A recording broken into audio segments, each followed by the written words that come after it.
안녕하세요. 오늘도 사연 살롱을 찾아주셔서 감사합니다. 결혼 3년 차에 접어드는 30살 여자입니다. 결혼과 동시에 시작된 조선시대 시어머니의 나 때는 말이야, 일명 라떼 타령은 저를 지치게 하고 있었어요. 그때 마주하게 된 시어머니의 충격적인 모습에 저희 가족은 경악할 수밖에 없었어요. 남편과 저는 회사에서 신입사원과 대리의 관계로 처음 만나게 되었어요. 저는 23살에 대학을 칼 졸업하고 바로 취업을 했어요. 사회 경험이 있을 리도 없었죠. 그래서인지 회사 사람들의 딱딱한 사무적인 말투와 업무, 지시는 두렵기만 했습니다. 그런 저에게 유일한 위안이 되었던 사람이 바로 저희 남편이었어요. 제 사수였던 남편은 처음부터 반말 찍찍하는 다른 선배들과 달리 말 한마디를 하더라도 항상 저를 배려해 주었죠. 그런 모습에 시간이 지날수록 호감을 가지게 되었습니다. 결정적으로 제가 평소에 동굴 목소리를 가진 사람이 이상형이었거든요. 남편의 배우 이병헌 씨 같은 중저음의 목소리는 제가 끌릴 수밖에 없었죠. 업무 특성상 외근도 자주 나가고 함께 붙어있을 시간도 많다 보니까 자연스럽게 저희는 연인 관계가 되었어요. 무려 4년간 회사에서 비밀 연애를 하고 있었는데 참 어이없게도 남편이 저한테 보낸다는 쪽지를 회사 사람들이 다 보는 메신저에다 올려버리면서 우리의 비밀 연애가 만천하에 공개되었죠. 그 계기로 아예 남편은 프로포즈를 했고 저희는 결혼하게 되었어요. 남편과의 결혼은 행복했지만 걱정이 없던 것은 아니었어요.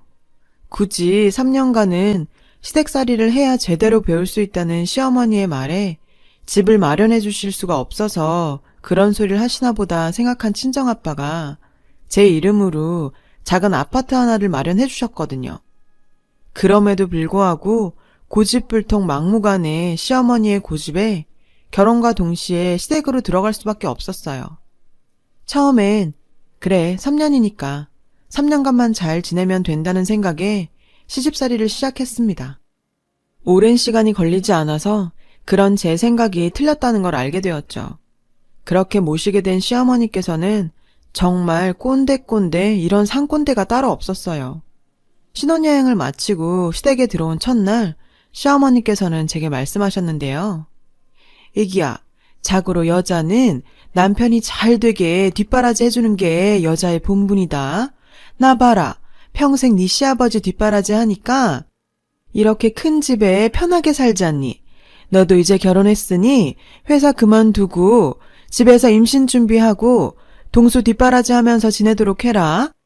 신혼여행에 돌아오자마자 여자의 본분을 이야기하시며 회사를 그만두고 임신 준비하라는 어머님 말씀에 당황스러워서 아무 말도 하지 못했어요. 남편은 회사 그만둘 필요 없다면서 어머님을 설득해보겠다고 했지만 워낙 완고한 시어머니의 의지에 결국 휴직을 결정하게 되었어요. 그렇게 시작한 시집살이는 정말 매일매일이 라떼의 연속이었죠. 시어머니께서는 젊었을 때 무슨 고생을 그리도 하신 건지 말끝마다 나 때는 말이야 라는 말을 달고 사시는 분이셨어요. 저에게 그렇게 엄격하신 분이 또 시아버지 앞에서는 요조숙녀 그 자체였어요. 무역업을 하시던 시아버지는 1년의 반은 외국에 나가 계셔서 그런지 시어머니는 시아버지가 집에 있으시면 매끼 으리으리한 밥상을 차리시고 결혼 생활이 30년이 넘었는데도 여전히 신혼 같아 보일 정도였어요. 솔직히 그 모습 하나는 정말 배우고 싶고 보기 좋아 보였죠. 하지만 저한테만큼은 모질고 엄격한 시어머니셨어요. 날이 갈수록 간섭의 정도는 심해졌고 결혼 3개월쯤 흘렀을 무렵이었나요? 자고 일어났더니 거실이 시끌시끌해서 문을 여는 순간 제 눈을 의심할 수밖에 없었는데요. 거실에서는 산처럼 쌓인 절인 배추와 함께 그곳에는 저희 엄마와 제 막내 동생이 앉아서 배추를 다듬고 있는 거예요. 엄마가 여기 왜 있어? 수진이 너는 여기 왜 있고? 내가 좀 불렀다. 나 때는 말이야 며느리 친정 식구들이 와서 이렇게 김장도 돕고 다 다 그랬다. 사돈, 제 말이 맞죠? 엄마는 떨떠름한 표정으로 배추를 만지고 계셨고, 게다가 고등학생인 제 막내 동생 역시 마지못해 끌려온 느낌이었어요. 너무 황당한 나머지 저는 조용한 곳으로 시어머니를 모시고 가서 조심스럽게 말씀드렸죠. 어머님, 저한테 말씀 먼저 하시지 그랬어요. 저희 엄마 몸도 안 좋으시고 수진이 공부도 해야 하는데 저한테 시키시면 되지 친정 식구까지 부를 필요가 있나요? 어머, 얘 또 모르는 소리 한다. 내가 말했잖니. 너희 친정 식구들이 와서 도와주고 그러면 네 시아버지나 남편한테 얼마나 점수를 따겠니? 나 때도 다 그렇게 점수 따고 했다. 알겠니? 본인이 어떻게 살아왔는지는 모르겠지만 제 상식선에서는 도저히 이해되지도 않고 이해하고 싶지도 않았어요. 그래도 겨우 결혼 3개월 된 며느리가 시어머니의 말에 반박하기는 쉬운 일은 아니었어요. 김장하는 내내 시어머니의 나 때는 말이야는 계속 이어졌어요. 겨우 저희 친정 엄마보다 3살밖에 많지 않으면서도 본인 시절 이야기를 하는 통에 저희 막내 동생이 저런 꼰대는 처음 본다고 말할 정도였거든요. 실컷 저희 친정 식구 불러서 고생은 고생대로 시키고는 시아버지가 퇴근해서 돌아오자 하루 종일 김치 담근다고 고생했다며 온갖 애교를 부려대는데 뭐 점수가 어쩌고 말은 그렇게 하면서 거기서 저희 친정 식구들에 대한 이야기는 이런 방구도 없으셨죠. 진심으로 그날 애먼 남편한테 처음 짜증이랑 짜증은 다 부리게 되었어요. 당신 어머니 너무한 거 아니야? 김장 담그는데 왜 우리 친정 식구들을 불러서 일을 시켜? 무슨 그게 다 내가 시아버지께 점수 따게 해주는 거라더니 본인 고생한 것만 이야기하지 우리 엄마랑 동생이 일한 건 한마디도 안 하시네. 참나, 점수는 무슨 내가 뭐 사격판이야? 저는 연애기간 포함해서 알고 지낸 지 5년 동안 한 번도 남편에게 큰소리 낸 적 없었거든요. 제가 눈물 뚝뚝 흘리면서 화내는 모습에 남편도 많이 당황한 모습이었습니다.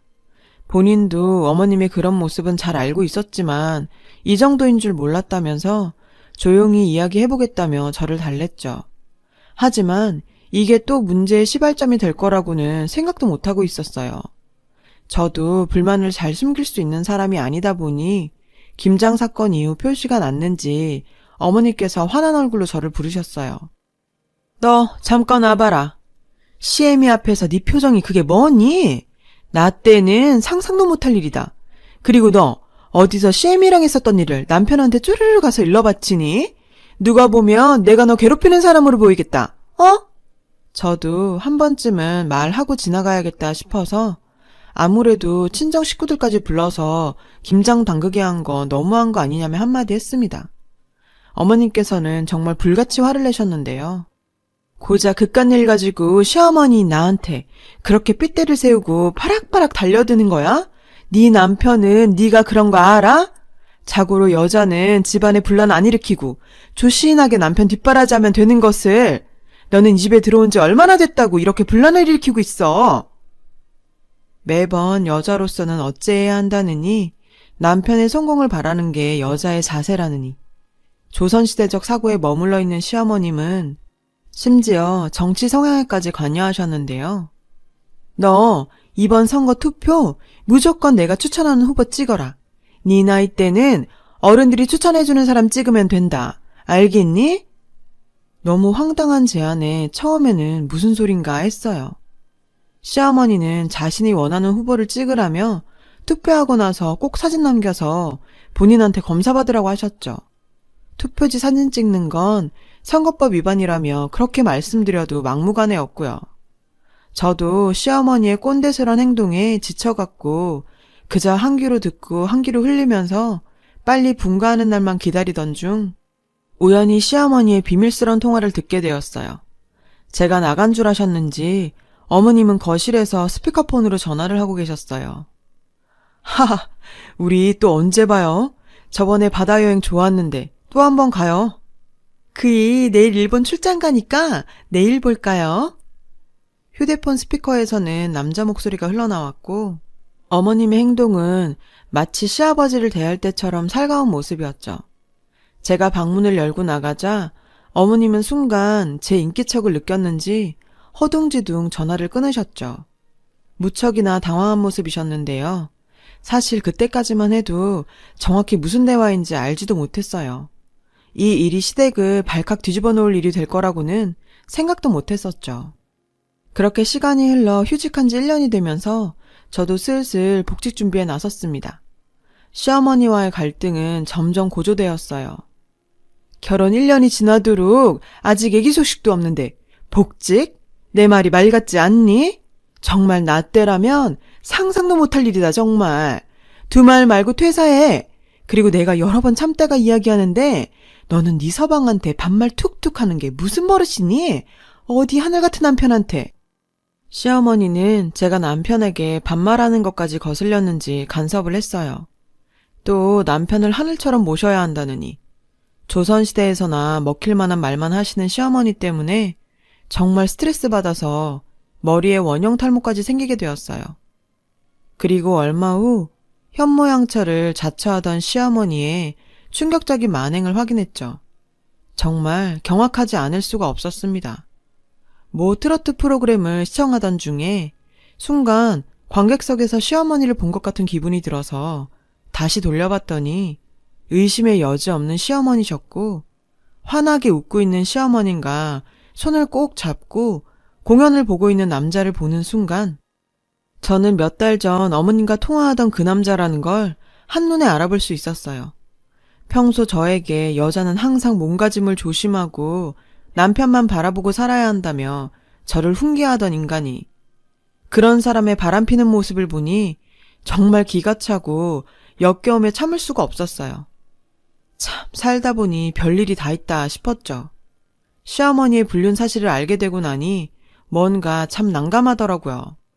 이걸 감춰줄 수 있는 것도 아니고 그렇다고 남편을 생각하니 제 입으로 시어머니가 바람폈다고 말하는 것도 참 이 사실을 어떻게 해야 하나 고민하던 중이었어요. 시아버지가 식사 끝나는 시간에 맞춰서 그 트로트 프로그램을 다시 보기로 틀어놓으셨어요. 평소 가수 송가인 팬이던 시아버지께서는 제 생각대로 소파에서 방송을 보기 시작하셨는데 이야 역시 송가인이지. 방송을 보시면서 흡족해 하시는 시아버지께 죄송한 이야기였지만 시아버지께서 꼭 알아보시고 이 문제를 해결해 주길 바랬습니다. 시아버지는 그 트로트 방송이 끝나고도 한동안 가만히 TV만 보고 계셨어요. 사실 방송에 잠깐 나오는 시어머니의 모습을 알아차리는 건 쉽지 않다고 생각은 했어요. 아버님께서 방송을 보고도 아무 말씀이 없으셔서 역시나 못 알아보셨나 보다 생각하고 방으로 들어가려는 찰나 시아버지의 한마디는 가족 모두를 그 자리에서 얼어붙게 만들었어요. 왜 당신이 내 친구 놈이랑 저기서 손잡고 앉아 있는 거야? 너무 아무렇지 않은 목소리로 시아버지께서는 시어머니께 읊조리셨어요. 아무렇지 않은 목소리와 달리 시아버지는 손까지 부들부들 떨고 계셨고 순간 시어머니의 얼굴은 핏기 하나 없이 창백해져 버렸는데요. 아니야, 그게 민수 씨 공연장에서 우연히 만났어. 손을 잡다니. 당신이 잘못 본 거겠지. 오해야. 뻔히 영상에서 손잡고 있는 장면이 있는데도 오해라며 말도 안 되는 변명을 주절주절 대셨어요. 5월 4일 당신 친구들이랑 바다 여행 간다고 간 날이지? 그날 민수놈이랑 같이 있었던 거야? 그래? 입 있으면 말해봐. 날짜까지 정확히 알고 계시는 시아버지 말씀에 시어머니는 그대로 망부석이 되었고 그대로 시아버지 손에 끌려 집에서 쫓겨났습니다. 자신의 어머니의 불륜 사실을 알게 된 남편도 큰 충격에 빠져 말을 잊은 채 방으로 들어갔고 무엇보다 가장 힘들어하시는 건 시아버지셨죠. 30년 이상 한 입을 덮고 지내오던 아내가 본인의 고등학교 동창놈과 바람을 피고 있다는 사실에 혼자 방에서 목 놓아 우시더라고요. 그 모습을 보니 제 위로 따위는 어떠한 도움도 될 것 같지가 않았어요. 평소 감정 기복이 크게 없던 남편도 눈물을 흘리더라고요. 그 모습을 보니 자기 식구들한테 이렇게까지 상처를 준 시어머니가 원망스럽기만 했어요. 집안 분위기는 삭막하다는 말조차 모자랄 정도로 온기 하나 없는 분위기였죠. 그렇게 며칠이 지나서야 시아버지께서는 저희 부부를 부르셨어요. 내가 너희 보기 참 민망하구나. 특히 우리 며느라기한테는 부끄럽기 짝이 없어. 그리고 동수야, 나 네 엄마랑 이혼할 생각이다. 내가 오해한 게 있나 싶어서 블랙박스까지 확인했더니 참고 살 수 있는 수준은 아닌 것 같구나. 시아버지는 어머님 차에 있는 블랙박스까지 확인해 보시고 이혼을 결심하셨어요.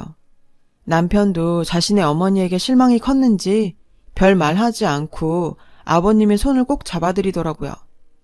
아버님께서는 더 이상 이 집에 살고 싶지 않다며 집을 내놓으셨고 저희도 자연스럽게 분가를 하게 되었죠. 한참 분가 준비로 바쁘던 어느 날 시어머니로부터 전화가 왔습니다. 얘야, 네 시애비가 나보고 이혼하잔다. 네가 어떻게 좀 말려봐라. 네 시아버지가 그래도 네 말은 듣지 않니? 아, 그리고 동수는 왜 전화를 안 받니? 전화 좀 받으라고 전해줘라.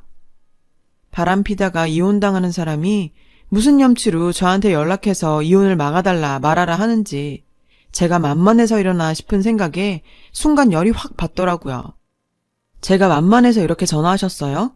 어머님 때는 여자가 막 바람피고 다니고 그랬나 보죠? 저한테 무슨 남편을 하늘처럼 모셔라, 여자로서 이래라 저래라 훈계하더니 남편 친구랑 바람피는 게 당신이 생각하는 내조예요?